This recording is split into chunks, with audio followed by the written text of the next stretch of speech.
C'est très simple. Vous avez parmi les élites africaines des gens qui ont choisi de trahir le continent africain. C'est une vieille tradition historique en Afrique. Il y a des gens qui sont noirs de peau, mais qui sont les ennemis du destin de l'Afrique.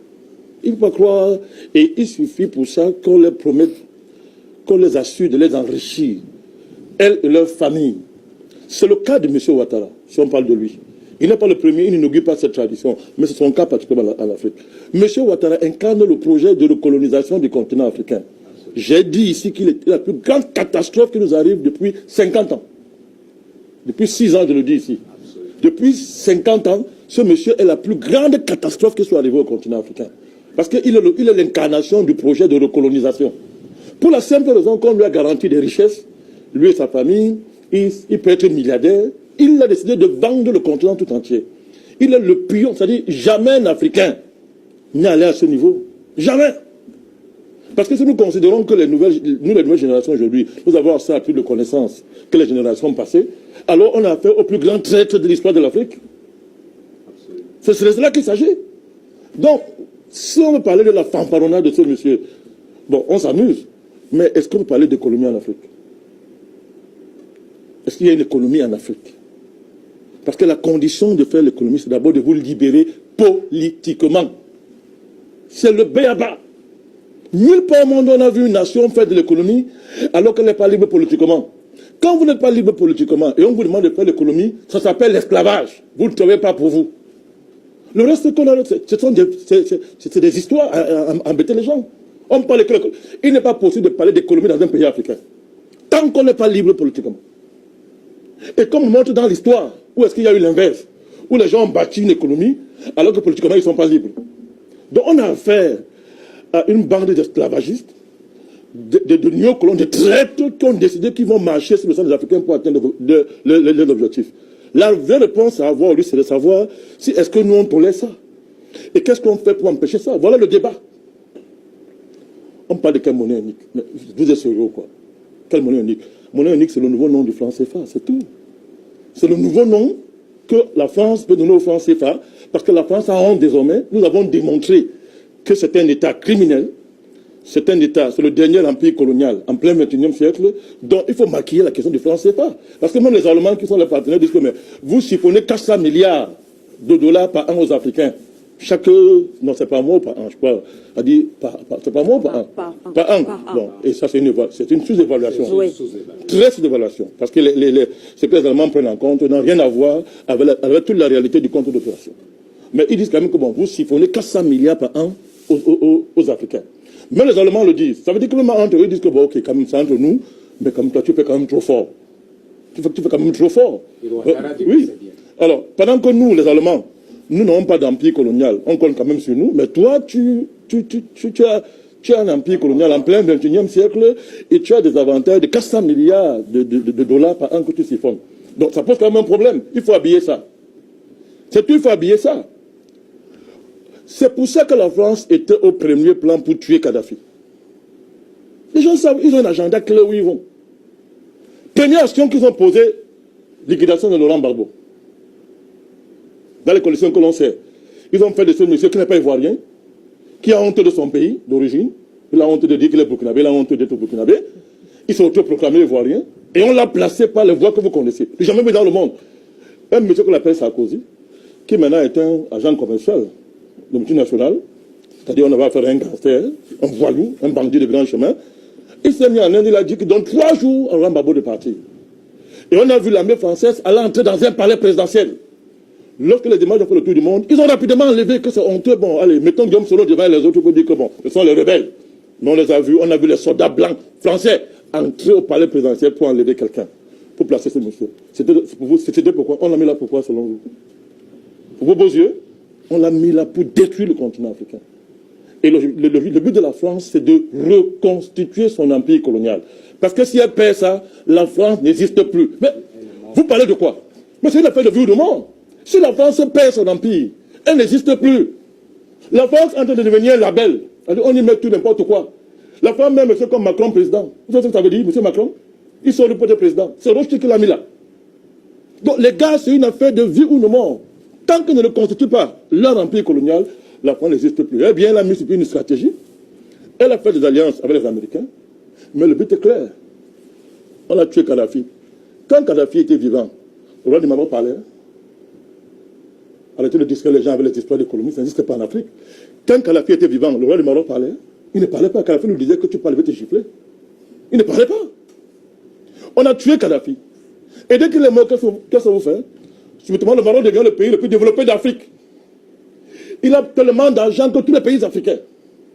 Et il devient le pays qui va sauver les Africains. Les Maroc ont toutes les solutions pour les Africains. Mais ça ne vous dit rien. Qui est derrière le Maroc? C'est pas la France? Vous ne voulez pas voir ça? La Tunisie, on a mis dans le paquet. Terminé. Donc l'Afrique du Nord est déjà dans le paquet de la France. Et on descend. On prend la CEDEAO. On a déjà le pion qui est là, M. Ouattara. Il a réussi à fédérer autour de lui d'autres pays. Il y a un géant qui est là qu'on appelle le Nigeria. Mais excusez-moi, c'est un géant au pied d'argile. On peut le déstabiliser. On va lui mettre la pression. Pour dire que parce que dites-moi où M. Ouattara prend le culot de convoquer un réunion pour parler de monnaie unique alors que le Nigeria est là. M. Ouattara parle pour le Nigeria. La Côte d'Ivoire, c'est qui? Tout à l'heure, M. Tchakounti vous a dit que Lagos seul, c'est la Côte d'Ivoire 24 fois. Lagos seul. Mais le président de ce petit pays, comparativement parlant avec Lagos, décide d'être en avant pour dire qu'il va imposer une monnaie unique. Après, il y a aussi le Ghana. Oh, laissez-moi ça. Vous avez dit que c'est des pays dans l'Ouest Afrique qui sont développés. Vous allez voir. Si un pays est développé, qu'est-ce qu'il vient faire dans cette affaire de monnaie unique? Toi, tu as ta monnaie. Tu abandonnes ça. Tu viens dire que tu vas entrer dans une zone néocoloniale. Alors que tu es développé? Laissez ça. Je vous ai dit ici que laissez ça. Laissez ça. Donc vous avez une affaire géopolitique qui est bien construite. La France, pour maintenir son rang dans les nations, rang qu'elle ne mérite pas, parce que ce n'est que l'Afrique qui donne ce rang, elle a décidé que tant que la France doit être une puissance, vous les Africains, vous devez être des esclaves. C'est de cela qu'il s'agit. Alors cette monnaie unique, sans économie, de quoi est-ce qu'on parle? Prenez un pays comme la Côte d'Ivoire. L'économie ivoirienne est dans les mains de qui? Des Ivoiriens. Vous êtes normaux, quoi. Toute la richesse de l'économie ivoirienne est entre les mains d'abord des multinationales françaises, avec leurs amis américains. Mais c'est d'abord la France qui tient l'économie ivoirienne. Donc le projet de la France, c'est de faire que dans tous les pays de son précaré, il n'y ait pas d'économie. Que ce sont les multinationales françaises et leurs alliés qui dominent l'économie, de manière à ce que les populations soient réduites en esclavage. C'est ce qu'il faut dire. Monsieur, nous sommes dans le capitalisme. Le capitalisme, c'est quoi? C'est la ponction de l'énergie humaine pour enrichir le capital. C'est de cela qu'il s'agit. Et quand il est maintenant en capitalisme néocolonial, c'est plus grave, c'est l'esclavage. Donc, le projet, c'est-à-dire la figure, l'idéal, le projet socio-économique que la France a réussi à implémenter en Côte d'Ivoire, c'est ce qu'elle veut implémenter dans tous les pays de son précaré, sous le couvert de ce que vous appelez monnaie unique. Donc, maintenant, c'est que vous n'avez aucun contrôle de votre sol. Aucun contrôle de votre sol. Oui. Vous n'avez aucun contrôle de votre sous-sol. Vous n'avez même pas le contrôle de votre population. Vous ne savez même pas comment fixer les prix sur les marchés internationaux en matière d'économie. Votre argent est à Paris, chez un pays qu'on appelle la France. Vous avez les bases militaires chez vous partout dans vos pays, même dans vos chambres. Vos présidents sont embrigadés dans des sectes où on les fait signer des pactes où on dit que la secte passe d'abord avant le pays. Et on vient fanfaronner un matin, les gens vont vous dire, on vous parle de monnaie unique. Dites-moi, montrez-moi les armes manuelles dans l'histoire. Laissez-moi, je vais terminer. Oui, vous avez chuté. Dites-moi, Manuel, dans l'histoire, où ça s'est passé comme on a envie de faire là en Afrique. Dites-moi où. Vous prenez l'Europe. La monnaie unique a été la fille, l'enfant des monnaies nationales. Ce sont les monnaies nationales qui sont décidées à devenir monnaie unique. Et ces monnaies nationales étaient les monnaies des pays souverains. Ouais. Des pays souverains qui ont décidé seuls, en toute souveraineté, de dire OK, pour faire face à la globalisation ou bien à la multinationalisation des économies, nous créons une zone monétaire. C'était déjà des champions économiques de ce pays-là. D'abord, tout avait pour la plupart des empires coloniaux. L'Angleterre, la France, tout ça, tout ça. Donc, c'était d'abord des champions économiques. Mais nous, on nous fait qu'on peut brûler les étapes. On n'existe même pas comme pays d'abord. Et maintenant, on nous dit qu'il faut sauter, faire de la monnaie unique. Et en maintenant le compte d'opération à Paris. Et vous avez quelqu'un qui vient fanfaronner parce qu'il prétend que l'économiste, il dit que c'est une bonne chose, c'est un projet. Moi, ce qui me réjouit, je termine par là, c'est quoi? C'est que j'espère qu'avec cette situation, le Nigeria va se tourner vers la CEMAC pour bâtir ce qu'on appelle une ère économique de libération, ne serait-ce que sous-régionale. C'est ça qui me réjouit.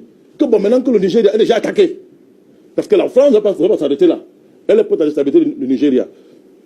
Elle va s'allier de façon raisonnable avec la CEMAC pour construire une zone de libération du continent africain. Parce que le but est de descendre. Ils vont descendre, ils ne vont pas s'arrêter. Oui. Pour l'instant, l'Afrique centrale résiste. C'est pour ça que cette fanfaronnade-là ne peut pas se faire pour l'instant en Afrique centrale.